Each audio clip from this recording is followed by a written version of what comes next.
গতকালকে আমার মামি সম্পর্কে তারা প্রেগনেন্ট ছিল। প্রেগনেন্ট অবস্থায় কালকে আইজিএম হসপিটালে তারা অ্যাডমিট করা হয়েছিল। তো আনুমানিক সকাল 11টা-12টার দিকে অ্যাডমিট করা হয়েছে।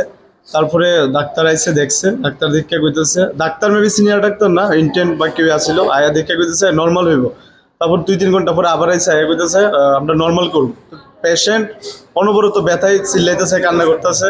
তারপর আবার 2-3 ঘন্টা পরে আয়া কইতেছে সেম প্রসেসিং চালাইতে মোটামুটি এরা 18 ঘন্টার মতো ক্রস করে লেছে। ভোর 6টার সময়ও আয়া হয়ে গেছে যে পেশেন্টের নর্মাল হইব, নর্মাল ডেলিভারি হইব না, সকাল 6টা। তা হঠাৎ করে একটু পরে আবার ডাক্তার আইয়া দেখছে, ধরছে, ধরে কইতেছে তাই তো মারা গেছে, তাই আর নাই। তরতাজা 2টা দেহ, মানে একটা বাচ্চা পেড়ে আর মহিলারা দুজনের তরতাজা 2টা দেহ শেষ করিলেছে তারা।